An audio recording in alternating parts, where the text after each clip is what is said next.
Good evening and welcome to the Monday, September 9th, Maplewood City Council Manager Workshop.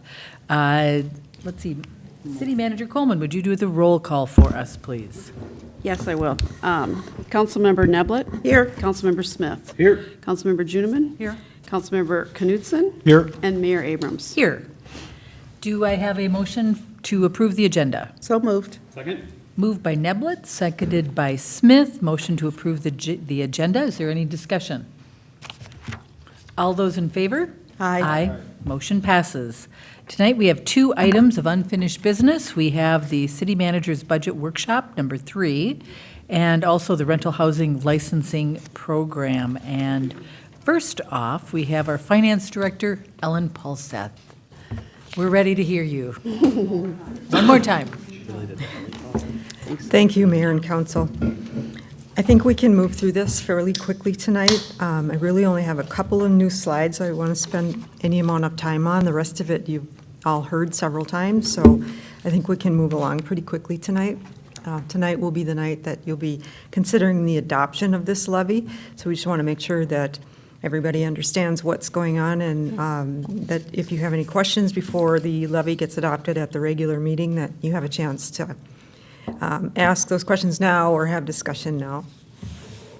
So as we mentioned, this is a repeat slide. We're asking, the staff is recommending a 5% levy increase, which would bring another $1 million into the city coffers to handle some inflationary increases and some of the other items that have been discussed throughout the budget session. I wanted to really talk a little bit about this slide and a couple of other slides, and we'll move through the rest of them pretty quickly.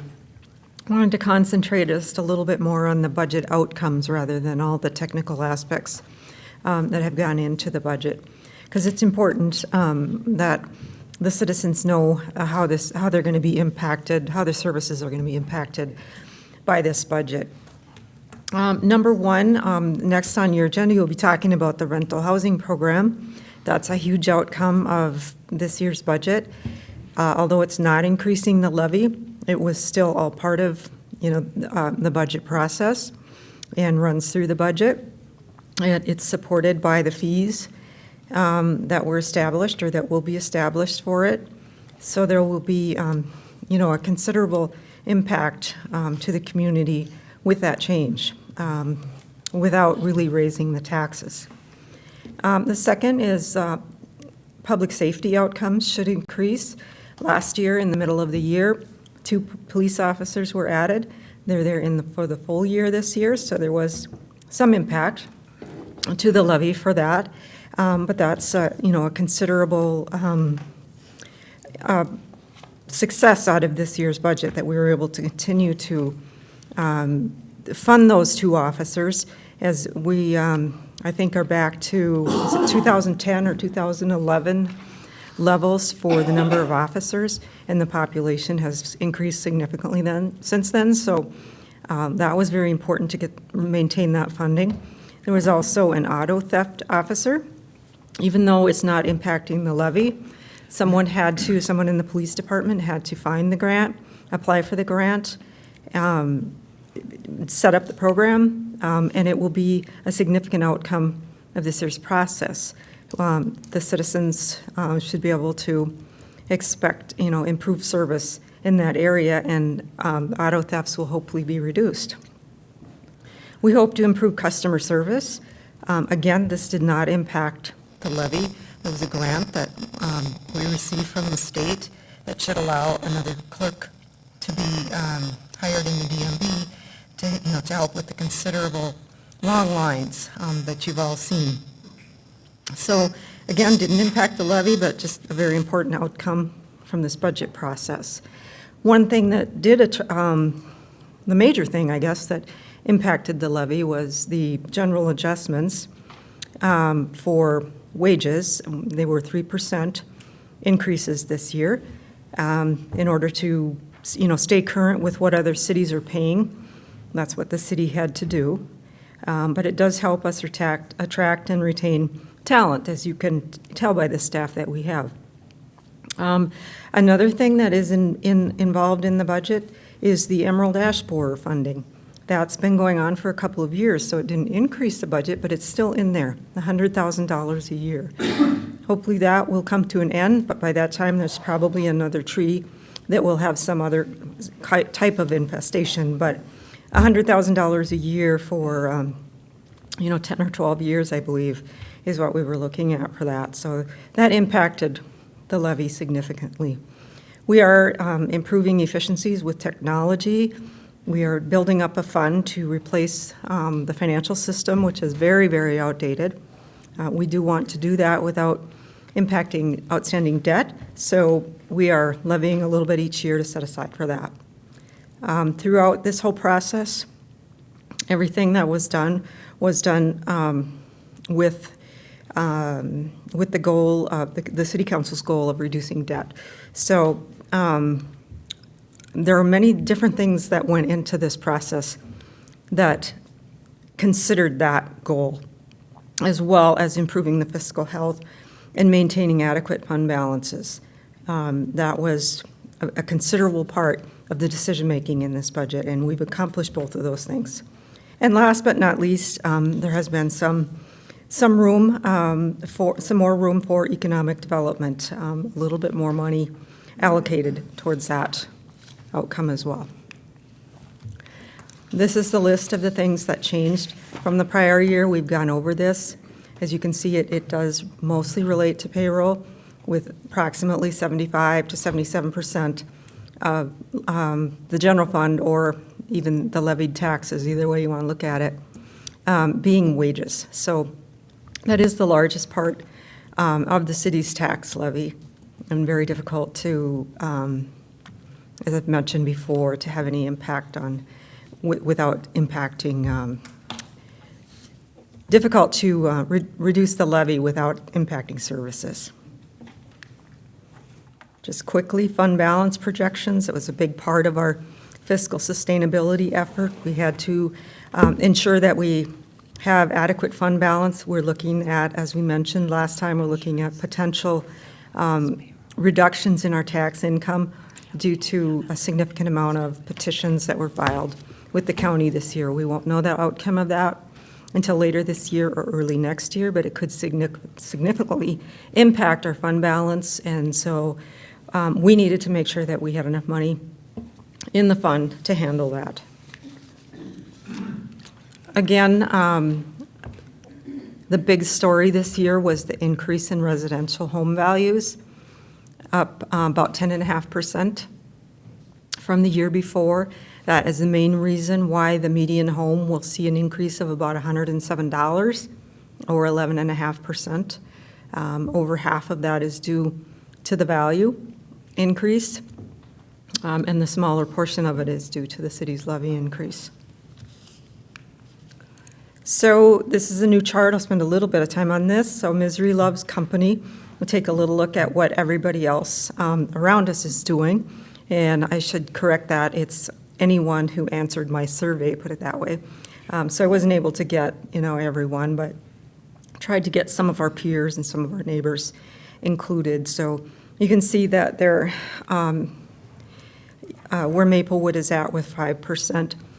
You can see that really is sort of the trend this year.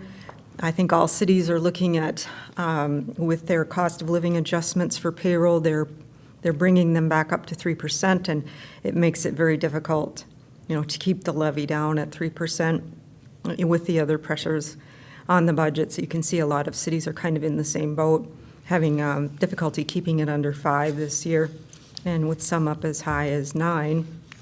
Just for a quick refresh from last year, this is what it looked like. Most of the same cities, there's a few different ones, but we just saw a bigger variance from the top to the bottom. I think a lot of cities post-recession were trying to restore services, and this year with the big shift to residential, everyone's trying as hard as they can to keep the levy down, which is what we did in Maplewood as well, resulting in the 5% increase that we're looking at tonight. Very quickly, again, this is our levy history, anywhere from 0 to 5% over the past 7 years, average per year 3.3. And again, just to show the trend of those increases in the actual property taxes, not the levy, but the property taxes. So there were a couple of years there where there was some significant reductions and a lot of volatility, mostly related to value, things beyond your control. This is mostly just a placeholder. I have done this analysis every year, but the Department of Revenue has not been able to provide us data for the last 2 years because of they have a new computer system, and they still don't have it to the point where they're able to provide us all of this data. But the trend line was comparing our average peer cities, so that's those cities that were in our population group. I do believe that we had a presentation on those last time, against Maplewood's levy, and you can see that we're very close to the average peer city, and we were closing in, so it'll be very interesting when we get the last 3 years, when we're finally able to get the last 3 years of data. The same with the tax capacity, as I mentioned before. The city has been doing a very good job. The tax capacity rate has been trending down for the last 6 or 7 years. We're seeing some of that in other cities as well. When I'm able to update this chart, I think that we will see Maplewood, much closer to the other cities. We did have a larger comparison here, average Minnesota, average Metro, and average Metro in our population group. So not too much to talk about tonight until we are able to get that information. But the point is that we are kind of trending down and very, very average in terms of levies and tax capacities. So with that, I'd certainly be willing to entertain any questions. Councilmember Knudsen. Thank you, Mayor. Could you do a quick rundown of the tax capacity? I mean, I've got everything else in here figured out, but that one, I still want to know what the metrics are, what Sure. the math is. So did I have a chart on that? Or Yes, you just went by it, second to the last one. second to the last one? Yeah. There. There. So this There. is the tax capacity rate. So that is,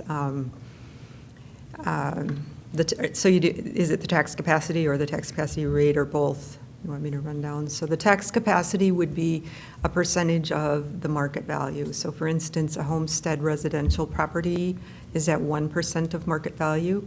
So then that then becomes the tax capacity. Add all of that together, you have the aggregate tax capacity for the entire city, loosely and in very simple terms. Commercial property is at a different rate, depending on, there's probably 30 different rates in Minnesota that are applied against certain types of properties. And then in the aggregate, you come up with the entire tax capacity, which is divided against the levied taxes, and then you have So we tax at 44.4 in 2019, percent of that capacity? Is that what that says? That is the city's tax rate. Okay. I could probably do, a 15 or 20-minute Yeah, primer on that sometime. But the entire tax rate is probably going to be about 140. And of that, the Maplewood tax would be, roughly that 48. It's going to be less this in 2019, or to pay 2020. It's gone down each year since that. It's considerably lower now. So it was 44.4 in 2019, and it's going down again. So lower is better. yeah, Okay. lower That's is good better. for my neighbors, all right. Difficult to explain, but in loose terms, it means the city has not utilized that entire amount of capacity. You've given some back to the taxpayers. You didn't levy high enough to use up all of that tax capacity that was there. So in effect, taxes would be higher if you had levied up to the full capacity. Thank you. It was really helpful for me, just thinking about this 5% versus 3 and where are we headed and all that kind of stuff, is to look at the comparative tables for Right. the other cities. That gives me a lot of comfort that tonight we're going to establish the limit, and if something The happens limit, between yeah. now and then, we can't do anything more. It gives you some context. have another question. Go ahead, Councilmember Knudsen. In one of the slides on the budget outcomes, you put a little graphic down there. What was your, I mean, I get it as a key to the function of productivity. Yeah. In other words, you've got inputs and outputs, and if you get more outputs with the same or less inputs, you've got improved productivity. Whereas, you know, in the way you described a lot of the other budget pieces, especially inflationary costs, there's no increase in productivity. Yeah. So if we suddenly end out of tax capacity and we suddenly are out of norm for everyone else in the community, we got to improve productivity, which means you, Yeah. is that kind of what you're, In a strictly business sense, that's probably accurate. This was really more of a graphic and well, less. I liked it. I'm just, Less of a. just wanted you to speak that message. Yeah, you know, for us in government, you know, we have processes and there are inputs and outputs. We have revenues and expenditures. And the outcomes are really what I kind of wanted to focus on tonight, even though only a couple of these outcomes actually impacted the tax levy, but there's still work that the city did to put together these programs, paid for by other revenue sources. And that was sort of my point of. In my short time observing the productivity of the city, I'm remarkably impressed. And even the struggle to kind of figure all this out, and when our obligation to the community is important to get all this data, and I really appreciate it. When we do look at our expenditures and compare them to other cities our size, and I will have more information on this at the Truth and Taxation meeting, and I will also have a better description of how taxes are calculated and a kind of a 101 on tax capacity. But we do usually find that we're very conservative here compared with other cities our size. So if that's helpful, It is. that's what we see in the surveys and in the trends. Thank you very much. Thank you. Councilmember Knudsen. I mean, Smith. If I'm going to be mistaken for someone, I will take that all day long. You said it, not me. Go ahead, Councilmember Smith. Thank you, Mayor. Thank you, Councilor Knudsen. I think it took me a couple years to figure out, and I have a very tenuous relationship with understanding tax capacity. I guess the way I think about it is if we were going to, and I don't know if it's by statute or just by good practice, but if we were going to tax as much as we possibly could, we would max out at the tax capacity. Correct. Is that by statute? Or just no. by, it's a bad idea? Councilmember Smith, right now, there isn't a levy limit in place. There could potentially be. It does change from year to year depending on the makeup of the legislature. What I really meant was that we didn't use that full growth in the tax base. That's why the tax rate went down, because we kept the levy down below. We could have levied more and kept that tax rate even, but we didn't utilize that full growth because it would have been too hard on the community. I guess the part that I struggle with sometimes is like that full tax capacity of that, if it were, what does that number represent? Is that the total, is that the maximum number we could tax if we want? I'm not saying we ever would, but is that the maximum number we could tax by some rule, or is it an arbitrary number? Mayor and council, no, it is not. The maximum, there really isn't a maximum that you can tax, because there is no levy limit right now, so you could double this. You wouldn't get away with it, you wouldn't get elected. But, Fair enough, you know, yeah. you could do that. The tax capacity is simply your base, your tax base, so it's the, you know, it's the authority that you have, or the amount that, it's an expression of the market value in the community. So, Gotcha. Yeah.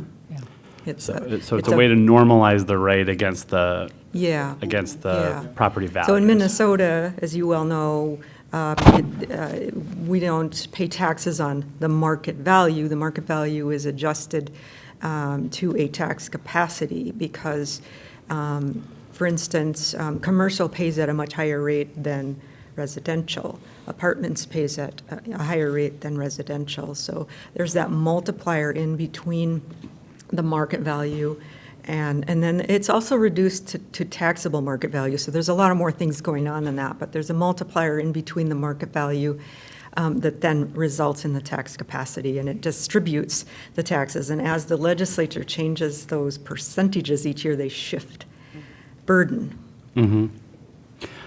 And Another question? Thank you. I think it's also interesting, too, as we talk about efficiencies and processes and all these things, it's, I know in my day job that if we get more efficient at making floor scrubbers, we're going to make 3% more floor scrubbers than we did last year for the same amount of money, right? Like, it's harder in a city environment to say, did Chief Nadona's team arrest 3% more people this year? That's not how that works. Like, it's, we can't say we're a 3% better snowplowers than we were last year as much. Like, there's some degree of that, but it'd be interesting, I think, to start diving into more. Are there metrics or proxies for metrics as far as looking for improvement within certain operations? Like, what do we spend per capita on certain things? Or are there sort of accepted metrics for that we can look at? Because I do think that Councilmember Knudsen's onto something as far as how do we start to look for metrics or proxy metrics that give us an indication of, are we getting better or worse Yeah, so. at how we operate? Mayor and council, and maybe Ms. Coleman might want to weigh in too. We do have a fairly significant performance measurement program where we are tracking metrics. And we even track other metrics beyond what goes into that program. Some of them are interesting, some of them not so much, maybe. But one of the things that I thought about and wanted to touch on is that those types of processes are usually a little bit better discussed at the time that we're meeting with individual department heads. And then maybe we can, next year expand on that a little bit and talk about the services and the numbers of employees and what the output is and what is it that you would want to go away. I don't think that you'll find anything probably or very little that you would not want to continue doing as far as serving the community. I agree. But that doesn't mean that you need to take my word for that. I mean, we can run through this process, but we will have to set that up and incorporate that into our departmental and into our strategic planning. It sort of goes back to what we've talked about in the past, right? Part of it is I want department heads and their teams to get the credit for the work they're doing and the innovation that they're doing and the better ways of doing things. And I mean, there's a lot happening here that I think is really good. I'm not worried that we're wasting money much. I'm more worried about how do we know how good we are at what we're doing and how much better are we getting at it every year? Or are we kidding ourselves and we're not getting better at it and we should look at something different? Like, I don't have a good, and I know the metrics we talk about as far as employees and those sorts of things, but I don't always feel like those are very outcome-based. They tend to be more descriptive or qualitative than they are in that sort of grounded in outcomes. I would say Maybe that's not, something but- that we could discuss and work on. I think one of the elements here in comparing business with what we do in our community is that you're talking about floor sweepers. And we don't have a product like that. We're all service-based. And so it's difficult to find those kinds of metrics. Yeah, it's a dilemma, and I recognize it. But Right. I think that NeoGov, all the efforts that we have done to match up what it is that we're doing and compare that to our strategic outcomes, that everything, in looking at our budget, looking at our strategic priorities and matching those things up, I feel much more confident because it's true, we don't have that product that we're selling. We have a service that we're providing to our community, and all of us want to provide the best service that we can. And how do we do that? Because it is service-based. So, City Manager Coleman, you wanted to say something? Yeah, the only comment that I would add to that is, thank you for the comments about the strategic plan, because we've worked really hard to make sure that our strategic objectives match up with our budget. And we've had some conversations with you on that. They've been rather general in nature. We do a quarterly report for you, and you can see all of the outcomes and on where we're at. And I think those are pretty qualitative in a lot of cases. They should help us guide our decisions. I think maybe at our workshop next spring, we should get some feedback from you as to if you want to dive deeper into that. I know when we just, as an example, when we were talking about the Nature Center and the possibility of the Y being involved, and then it didn't work out financially for us to do that, and then there's some question about why do we even have a Nature Center. Those are the kinds of things that we do have numbers on, and we can talk about that. It has to be done earlier in the year. I mean, that's where I think when we start thinking about next year's retreat, that would be where it'd be really nice to kind of get some really good feedback from you or input as to what it is you really want to start. You do want to lay the groundwork for the budget. What kind of data do you need that you're not getting, or structuring everything in a way that makes sense and is meaningful for our budget and our policy decisions throughout the year? I think that would be helpful, maybe if you want to make a note of that. Yeah. In preparation for next sorry, Brian. spring. Brian had a question. Councilmember Smith. Thank you, Mayor. You know, I know, Mayor, you like to remind me that there's a difference between the public and the private sector, and I am aware of that. But I do think we can continue to push ourselves to look at, I mean, there are plenty of metrics for service-based businesses as well. And I do think we can continue to push for looking, and the challenge is I don't know what those metrics are, right? I'm not close enough to the operations of the services we provide to be able to know exactly what those are. I do feel like there is more there, though, and that it's good for us to keep pushing for as much understanding as we can have around that. I don't think you'll find any argument up here from anyone about trying to push to do the very best with the resources that we have and with the, certainly in looking at the budget. I know when I sat down this weekend to review my council packet, I always go to the back to look at the strategic priorities. And I was looking at financial sustainability and looking at what is it so that I can then test, are we actually meeting what our strategic priorities are? Because I think that's always good for us to push forward and try to be better at all of this, so. I think where I lose it then is what does good look like? And at what point have we met or achieved or exceeded? Like, it's so qualitative at this point. I think directionally I can say, yes, we're meeting those strategic goals, and I'm 100% on board that our strategic vision is really solid and that we're heading in the right direction. I just don't know necessarily always how we measure that and how we say, we've crossed the finish line or not. And to some of this, we'll never cross the finish line, but are we at pace, right? Like, are we at pace, or are we like me when I ran the Twin Cities Marathon and like the bus is coming to pick me up because I'm running too slow and they want to open the roads back up? So, Me too. Councilmember Smith, I think it's a little bit like in my day job, it's the practice of law. I've been practicing law for 35 years, and I'm continuing to practice.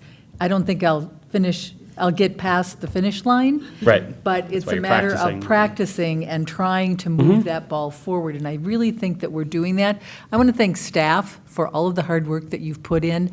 We have now been reviewing the budget for the last many months and many presentations, and I really think that staff has done a very nice job of putting this together and presenting this to the council so that we can make good decisions. And I would agree with Councilmember Knudsen that it was very helpful for me to see in reference where are we in comparison to other communities.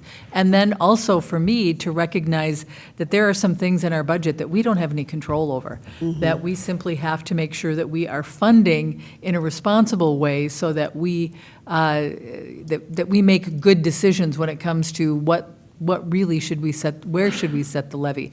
And it is true, tonight, our job when we get to the council meeting is going to be to set the max levy, recognizing there might be a huge windfall. I don't know what that would look like, but, I'm a hopeful person, I'm a positive person, and we may be able to lower that. But I think we have all done our due diligence, and I would thank my council members, my fellow council members, for doing their due diligence in really working hard to understand this budget, to try to make the very best decision that we can. So I want to thank everybody for doing this. City Manager Coleman. Just one couple comments, try to wrap this up. I appreciate Councilmember council the note of the hard work that staff puts into this, because the finance director under Ellie's leadership we've just made great strides in being able to present things in an understandable way. And there's been a lot of work that has gone into this, and that you trust us to bring you what we have. I really appreciate that. The other thing I was going to say about metrics, one of the things that I think this council is committed to, too, is to do another residential survey. Because that's where we got some feedback, a couple years ago. And then we kind of we reconfigured our strategic plan to kind of react to some of that feedback. And I'm hoping the next one we would do, things will even be better, because I think that the residents do trust us. There's a few that, question things, which they should. But I think for the most part, when I'm out in the community, people seem really happy with the council's leadership and the direction that you've given us. And I've gotten some really good feedback in the last year, just people noticing a change in leadership and how things really look like they're moving in a positive direction. Yeah. Thank you for those comments. Mayor and council, if I could just add too about the metrics, I do think we have some really good quantitative metrics as well as qualitative. We could maybe do a little better job of highlighting those for you or presenting those in a different way. So maybe that is something that we could work on that. We can talk about that, Yeah. certainly. I think this is something maybe we can talk about at the management team level too.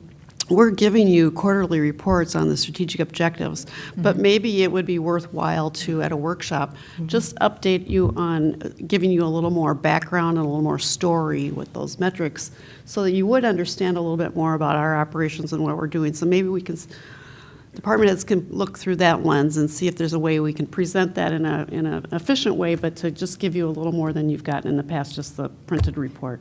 It's a lot of I think that will be information to helpful for read. everyone. Yeah. Okay, so good. Thank you very much. Thank you very much. Moving on, we have discussion concerning the rental housing licensing program, and Jeff Thompson, Community Development Director, is going to be making that presentation. Thank you, Mayor, members of the council. If you can get the presentation up. So speaking of races or finish lines, we're nearing the finish line on the rental licensing ordinance. So kind of the intent tonight is just to update the council on kind of some of the tweaks and changes we've made to the ordinance since the last time you saw it. Additional information maybe on implementation, and then our schedule has us bringing the ordinance back for a public hearing and adoption at your next meeting. So certainly take any direction or questions that you have tonight. So this is just an outline of the presentation, so if you need to refer back at any point to kind of where we're at, but this is just the points of this presentation. I think it's always helpful to start to, what we're trying to accomplish, or what's the purpose of the ordinance that the council's directed us to work on over the past year. Just generally, it's an ordinance to protect public health, safety, and welfare, provide safe, secure, and sanitary housing, and ensure neighborhood stability. So those are kind of the goals we're trying to achieve by implementing a program that is certainly common across some other communities in the metro area, and we've looked at those models, but these are the purpose statements that we've put in that draft ordinance. Again, some of the goals is to shift our focus from enforcement from reactive to proactive. So today we actually have maintenance standards for both owner-occupied and rental-occupied housing in our ordinance. So there are standards in our ordinance today, but without a licensing program or an annual license required from the city, we're not in those properties on a regular basis as part of a license. So we're really kind of reacting to issues that we see or complaints that we receive in the community. This kind of switches that to a more proactive stance from the city. We want to provide kind of a streamline and standard for the safety and maintenance of rental dwelling units. From a public safety perspective, we want to ensure that owners are screening their property, their renters, having best practices of having leases with them and knowing that who they're renting to. And then lastly, provide just some guidance and some education to our rental property owners that are operating in Maplewood. So I do want to just walk through the basics. I'm sure some of this you've seen before, but I just, again, because we're getting ready towards the finish line, I want to make sure that we're all on the same page of kind of the mechanics and structures of what the ordinance does. So under the ordinance, all rental dwellings would be required to have a license from the city. There are some limited exemptions in the ordinance, and those are one, for any unit that is occupied by an owner or an owner's relative. And so that could be a situation where an owner lives in a unit. So if you have a dwelling unit and the owner lives in it, but they're renting a room, or they have renters within their same unit, they would be still exempted from the ordinance because they live there. Now, if the owner owns a duplex and has two separate units, and the owner lives in one unit and renters live in the second, they would be required a license for the unit that is occupied by renters. The second exception is for essentially the snowbird provision. So if you rent your property for less than 120 days per year, but you live in it the rest of the year, you wouldn't be required to have a license. So commonly, the snowbirds fall in there. And the third is if there's a facility that has another type of license from the city, the state, or the county. So there's a specific group of them in there. It's group homes, nursing homes, lodging establishments. If they have another license that's inspected by the state, the county, and/or the city, they would be exempted from also then having a rental license from the city. And then just to note that it is an annual license, so all of the licenses will expire after 1 year, and so they would have to reapply and go through our licensing requirements. This is kind of the meat of the ordinance, some of the important requirements in there. So all property owners that are renting a property or a unit or units would have to have a written tenant application. So they'd have to have an application process, and there would have to be information on that application that allows them to conduct a criminal background check. And then they would be required under the ordinance to conduct a criminal background check on the tenants within the building. The ordinance doesn't have any sort of requirements, restrictions, any sort of language about who they can and cannot rent to based on the results of that criminal background check. It's just an information gathering that the owner has to do so that they know who they're renting to. We have added in the draft ordinance, this is new, just saying that all owners have to comply with the Fair Housing Act. It's obviously a requirement. That's a federal statute that protects certain protected classes from housing discrimination. We just thought it was important that we put that in the ordinance to ensure that anything that's coming out of anything, the application or any of their practices, and including the background check, is not used for discriminatory processes that violate a federal statute. And then the second thing in that we've struck is originally they were also required to do a credit check on their tenant. And so in the original draft, we have struck that from the ordinance because we didn't see it meeting one of the two purposes we see here, which is housing quality and housing standards, and second, public safety. So given that it didn't kind of fit within those two, we did remove that from the ordinance. The owners would be required to have a written lease with all the tenants that are living there, and then as part of the lease, there would need to be an addendum, which is a standard lease addendum that talks about the crime-free, drug-free housing provisions. And then the property owner would also have to have a roster of who is on the leases and who is living within that facility for the use of mostly the public safety department. The third piece is a property owner, so we want to make sure that if there's an issue that we're having, either from a housing standards standpoint or a public safety standpoint, that we have a 24-hour contact for the property, somebody that lives in the Twin Cities that is managing that property that we can get in touch with to address any issues that may exist. And then the last part is the owner or that property manager that they assign would have to go through the crime-free housing training program in order to be eligible for a license. Mr. Thompson, can I just ask a question just for clarification, because I asked this earlier today. Can you explain how this is actually going to be implemented? Because, you know, if the council adopts this after a public hearing and all of that,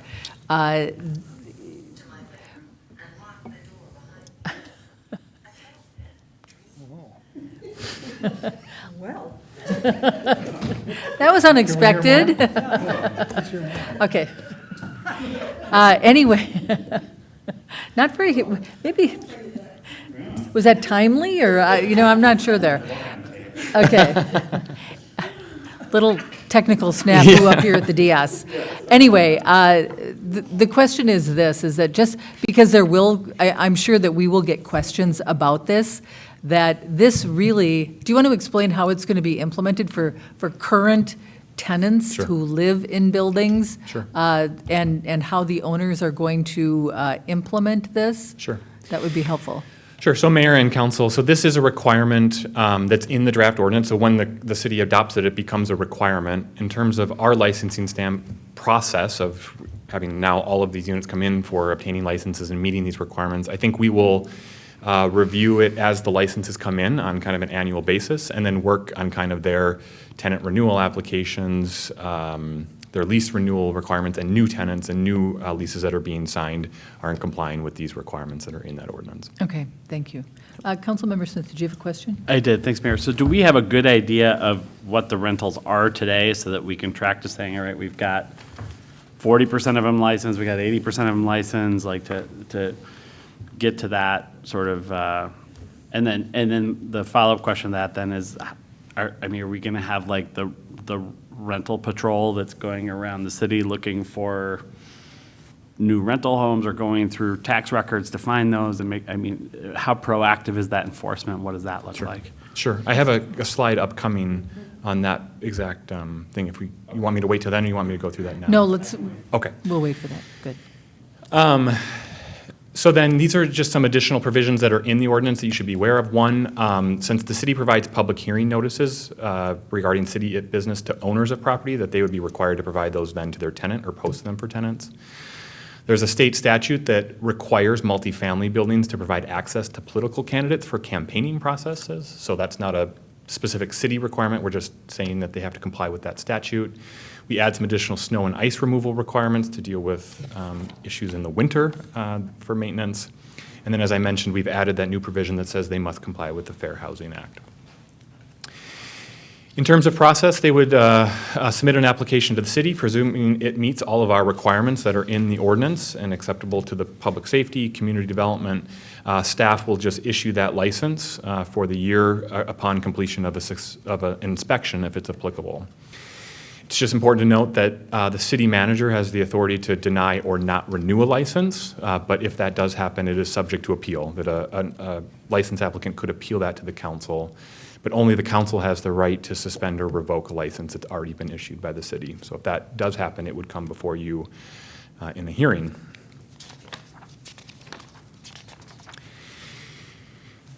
These are some of the provisions. We probably could have just said you must comply with everything in the city code, because that's essentially, obviously, what any license holder has to do. But these are kind of the important chapters of the code that are applicable to rental properties. All of the building zoning regulations, our animal code, fire prevention, our miscellaneous crimes, nuisance, and our solid waste ordinance. So this just makes sure that they are aware they have to comply with every other ordinance in the code. And we will be inspecting these properties on either in a cycle between 1 and 3 years. And so the ordinance calls for a policy to be adopted or written by the city that essentially states that what the policy will be around inspections between that 1 and 3 year period. And this is one of the incentives that we've built in to say, if a property has a good compliance record, so they have passed inspections, there haven't been problems, they can go on a 3-year cycle. If there's a property that's having more problems on a regular basis or non-compliance with our ordinance, they would be moved up on a more regular inspection schedule up to a year, every year. And as I mentioned, that would be something that would be adopted by the city. An important thing to note, and I'll talk a little bit about this later, is we have at the staff and with our new building official, our building staff and community development, have been reviewing our existing regulations about housing standards. And so we do have an ordinance today that adopts our own city standards around housing units, and it actually separates owner-occupied from renter. And some of the standards are good. Some are a little bit subjective and difficult to review and enforce. And so we think what makes sense is to come back with an amendment to our housing code to adopt the International Property Maintenance Code. Maybe it's been talked about before, but it is a standard that other communities use. It's common, so it's known by a lot of the larger multifamily owners of what it is. It's developed by code professionals, and it's adopted through the same process as the International Building Code. And so it's much more comprehensive, provides clearer standards, and is really kind of the industry standard for housing inspections and housing. So we think it makes a lot of sense to amend our ordinance to just adopt that, but we would bring that back at a future meeting before now and when we implement the program.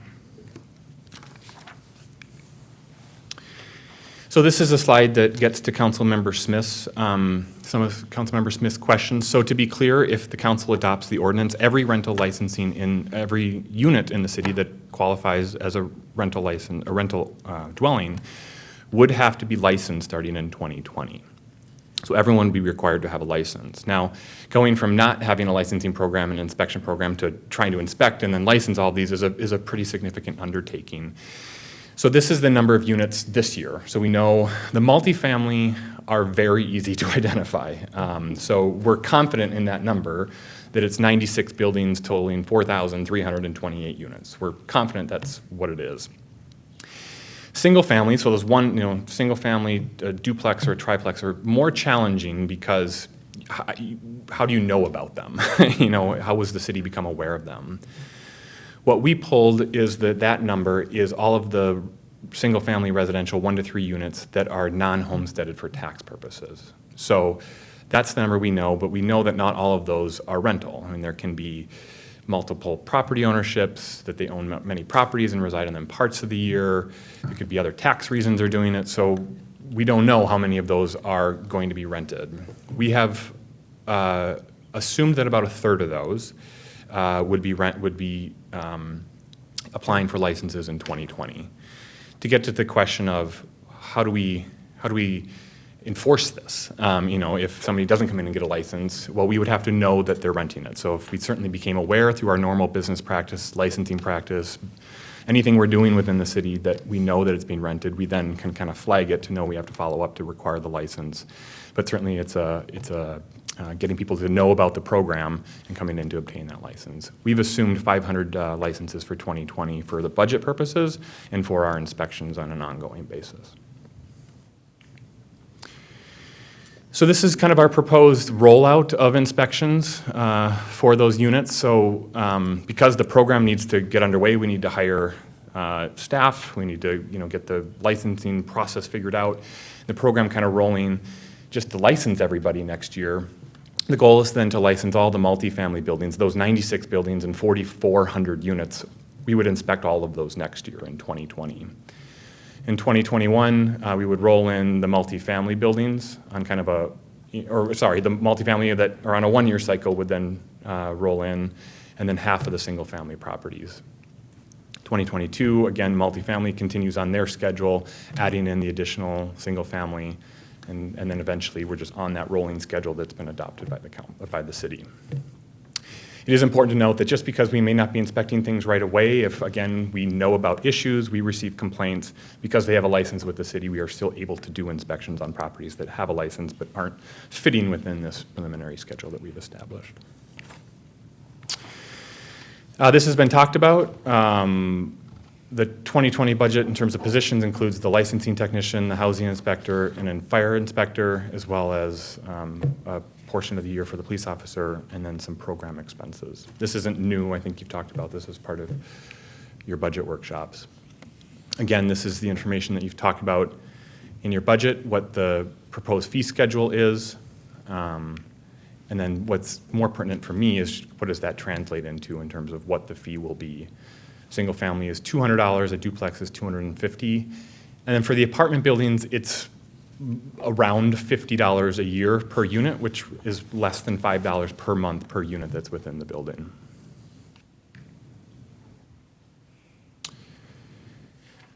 So in terms of community outreach and engagement, we did hold 2 listening sessions with property owners.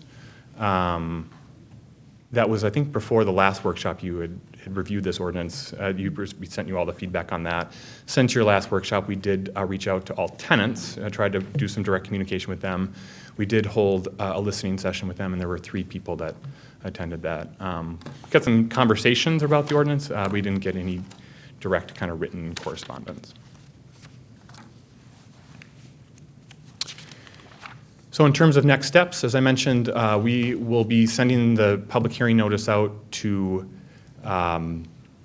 owners of rental properties for the September 23rd to hold a public hearing, and that's when the council will consider the adoption of this draft ordinance.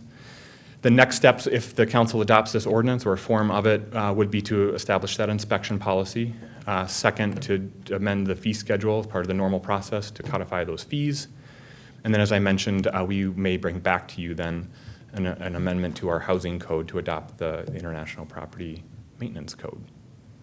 So Mayor, with that, I'm happy to answer any questions. Thank you for your report. Very helpful. Councilmember Neblick. Thank you, Mayor.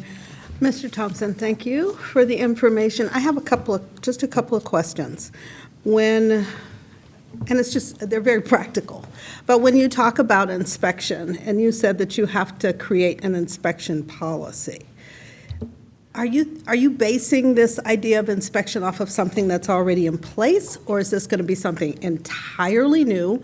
And if that is true, if it's entirely new, are you sure you're going to be able to inspect 500 properties next? Do you understand my question? Sure, I do. Mayor and council, it will be new. So the city doesn't have, because we don't have a program where we're inspecting housing units on an annual, or any type of Okay. product on an annual basis. It would be a new policy that would be adopted. I think, we'll work through the details of it and see what the right numbers are, and what we think we can accomplish, but we're certainly hoping to be realistic from a staffing standpoint, but also understanding that we want to get the project launched and underway and going on. And one other question.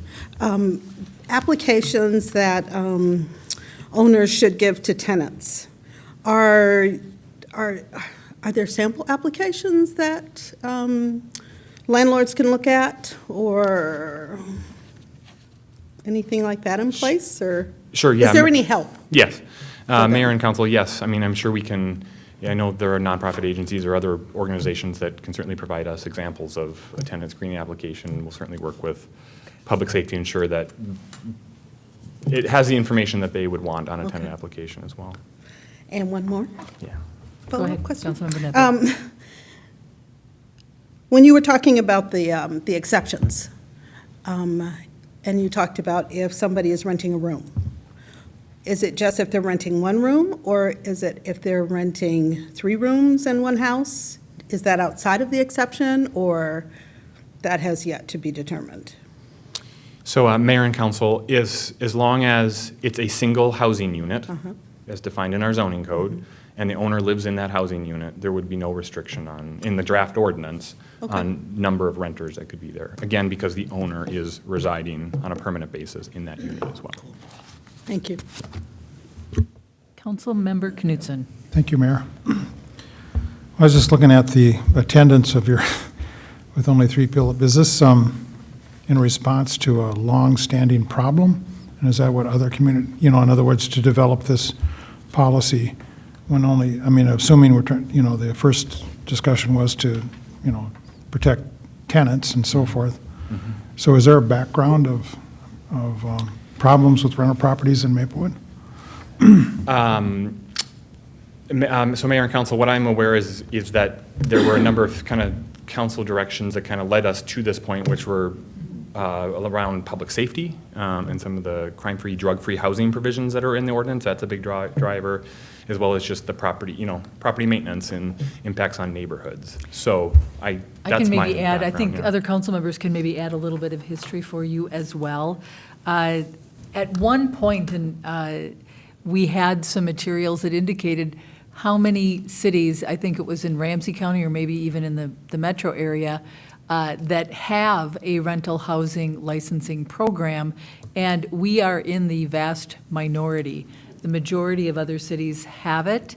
While we have had an ordinance on standards, it's very difficult to enforce that without a licensing program, almost impossible, and it takes a very long time to deal with problem landlords. One of the issues is that this is really not, we have many, many excellent landlords in our community.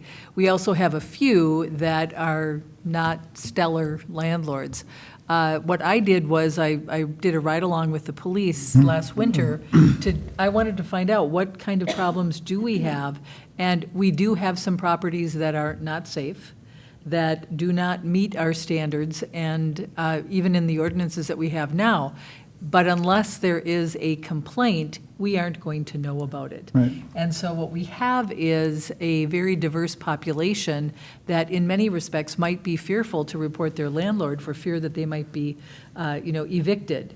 And so we're trying to deal with the property standards So to ensure that we have some minimum standards that are expected for any rental property for a resident for our city.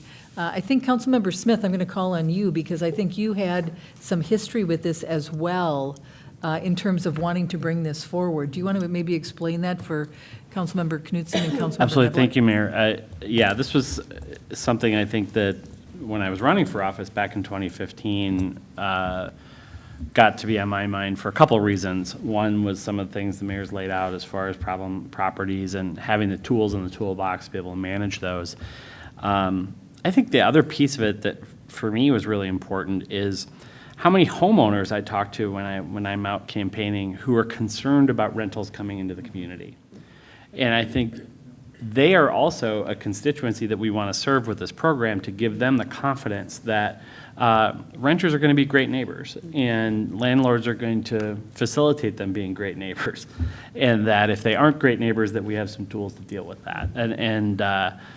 And then finally, I think also just to be clear with landlords on what our expectations are and what happens if you don't meet them. And so I look at this as hopefully serving all three of those constituencies of the tenants, the neighbors and homeowners who live around rental properties, as well as the landlords themselves. That's how I kind of see it. You know, I think too, one piece came into this, and I think, Chief, I'm going to call upon you because I know that I was at both of the listening sessions I was at all three listening sessions, two for the landlords and one for the tenants. Do you want to explain what the crime-free, drug-free addendum means and what a value that is to landlords? Because some of the landlords weren't familiar with that, but if you want to explain that, that might be helpful.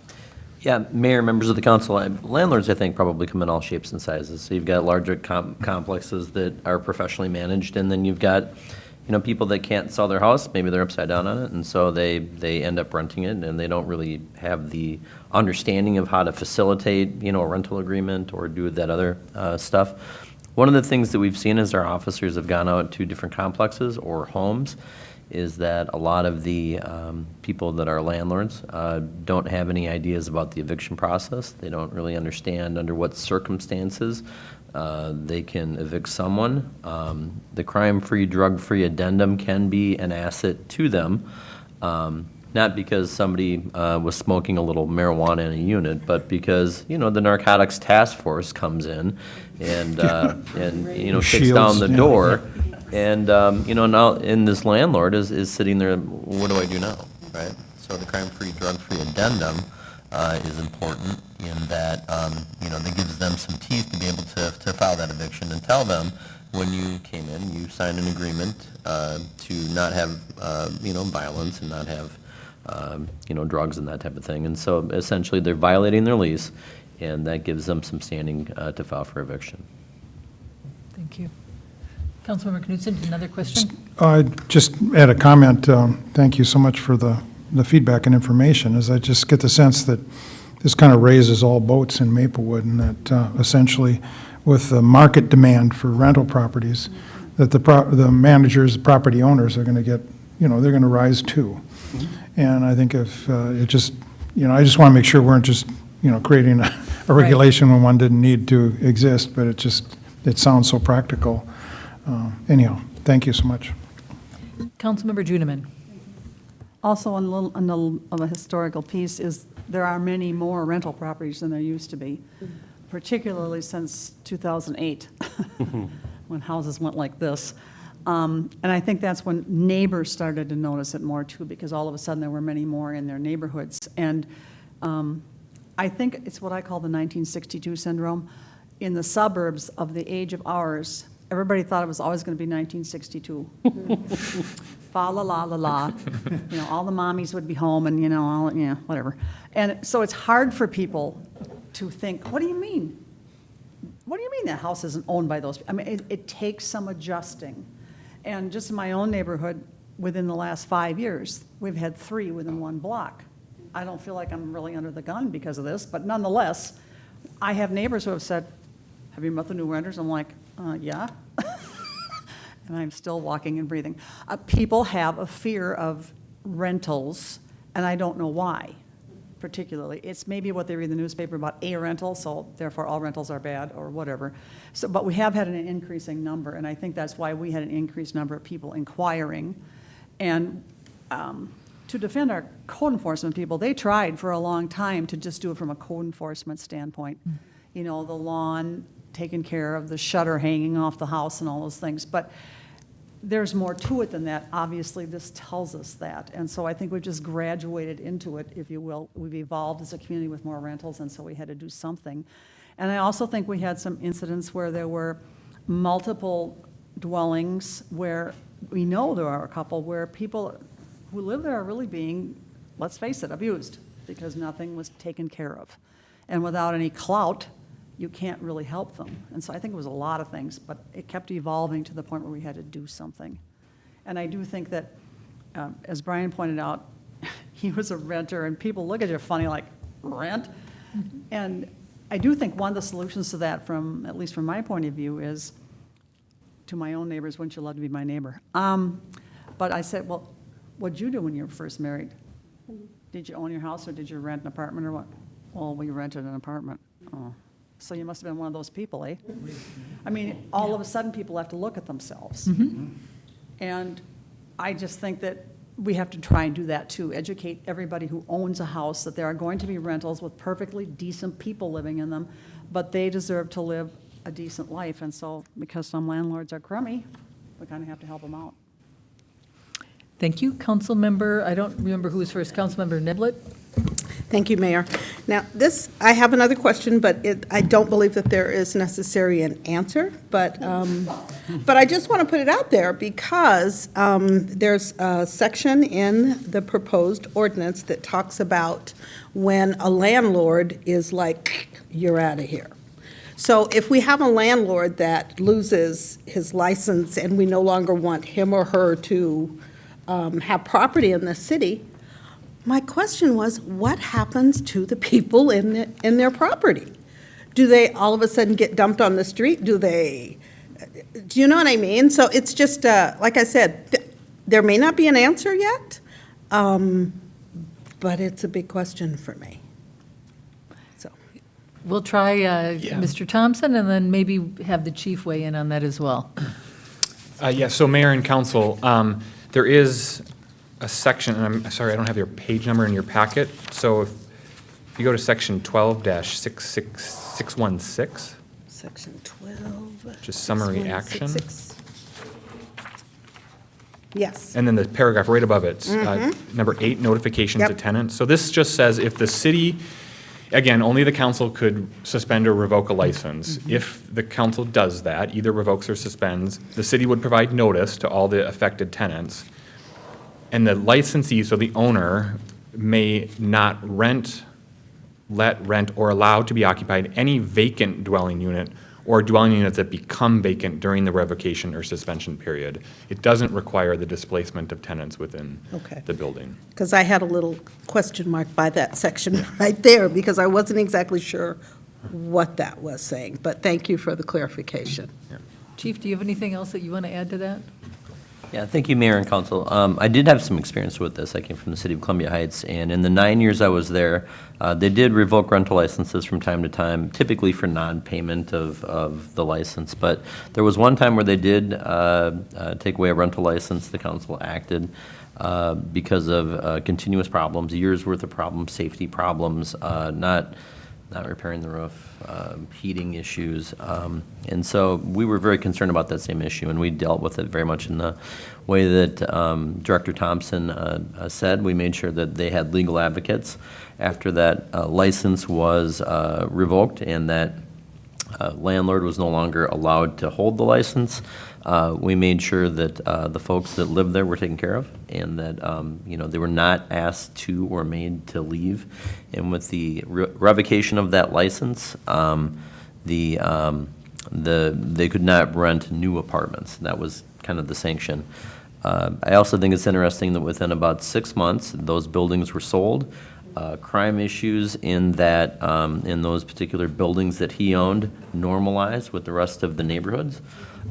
Issues of code and safety and heat and electricity kind of normalized as well. And it just became a much better place. And without that rental license, I think the city would have been a little hamstrung in its efforts to get those buildings that were owned and managed by him up to standard. Councilmember Smith. Thank you, Mayor. I think based on what I said before, I'm somebody who's been sort of pushing for this from the get-go.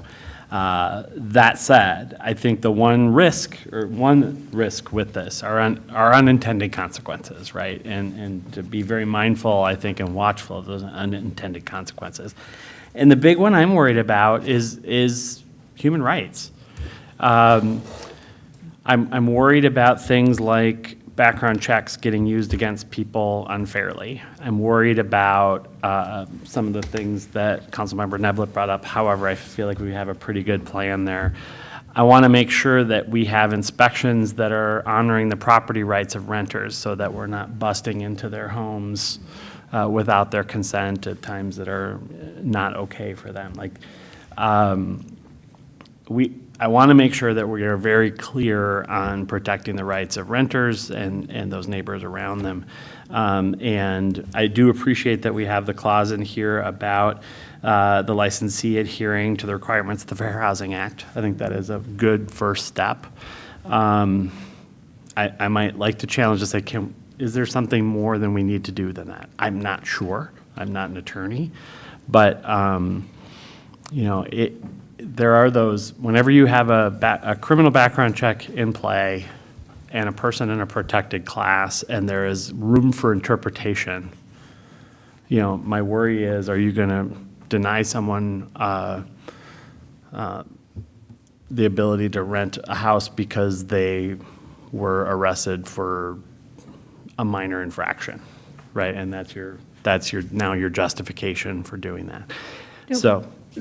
I think the chief has got I'd like the chief to weigh in on that because he's got the experience from having a similar ordinance in Columbia Heights and watching how that kind of rolled out and how that was implemented because I think he might have good information there. Mayor and members of the council, I think that that's common in most cities, and I certainly agree with Councilmember Smith's concern on this that people need housing, right? We don't want people not being able to qualify for housing. That having been said, this week, unfortunately, we had a notice that went out on social media for a community notification for a level 3 sex offender, and so. If somebody wants to rent to somebody, we just want them to have a good idea of who they're renting to. The criminal background checks that we did, or that we required in Columbia Heights were actually free. We did trainings in how people could access criminal records from the state of Minnesota. And, so it wasn't a big imposition. I would say that my experience with professional management companies is they're already doing this. And through the educational process, we wanted to make sure that those single-family homeowners who moved out of town and had to rent or wanted to rent their home had the tools and the ability and the knowledge to be able to do that in a way that helped them to bring safe people into the community, into the neighborhood.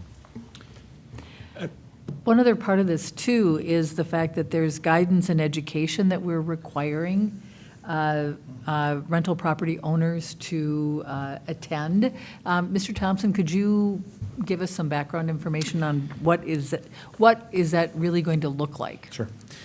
Yeah, Mayor and Council, that was my thought exactly, was certainly there's the drug-free, crime-free housing training that happens, but as we know now about our license holders and rental owners in the city, we can certainly do education to those groups. And my thought was, there may be, certainly the large multifamily owners that own lots of properties know about Fair Housing Act and compliance, but some that probably not be aware of it. So certainly educating around, the Fair Housing Act and other provisions about best practices and legal requirements of being a landlord, we can certainly do education on those things as part of our program. Because in one respect, we can also turn your concerns and look at them from a different lens, and the fact that right now we probably have some landlords who are renting property that aren't very familiar with the laws, And by requiring this education piece, I think that can go a long way in avoiding those concerns. And I share those concerns with you as well, that right now, we're in a housing crisis, and we don't want to do anything that is going to make that worse. You know, our goal is to try to make that better, because what we really want to do is raise the standards so that people have housing that's safe and that has electricity and water and appliances. And so we certainly don't want to do anything to damage that. But I really want to make sure that staff focuses on that education piece, that people, that we really are doing a service to try to help people to do the right thing. I see another light, Councilmember Juniman. Just a personal experience from someone I know who has a grown child who has issues and who had a criminal offense from 6 years prior. It was totally about an auto incident, nothing further, and was in a neighboring community that shall remain nameless. But there's 2 initials. Anyway, and it's not East. I'll give you that much. Anyway, applied for housing, an apartment. They had the Fair Housing Act hanging on the wall, and they used the old traffic incident as a reason not to rent to this person. So this person and his mom reported the city. And so what happens in those instances is you've helped other renters. So you can have the positive of the negative, if you will, that he didn't get that particular apartment, but they had to clean up their act on refusing because of something that they chose to interpret totally wrong. So it can have a positive effect all the way around. Councilmember Smith. Thank you, and thank you to the mayor and Councilmember Juniman and Councilmember Neb. This is a good discussion, and I do feel like we have a good program, and I feel like we're going in the right direction here. I think I raise this largely not because I have concerns about the program, but because I think we all, as leaders within the city, need to keep our head on a swivel and make sure that we're looking to protect the rights of our residents. And if there's enhancements we can make to the policy as we go, that's great, but I don't think there's anything fundamentally flawed here. I think it's good stuff. Councilmember Neblett. Thank you, Mayor. And I'll just follow up and say that as part of the training, you have the Fair Housing Act, but you also have the Minnesota Human Rights Act that doesn't allow discrimination in housing. So as part of training, perhaps that can be included. Certainly. Thank you.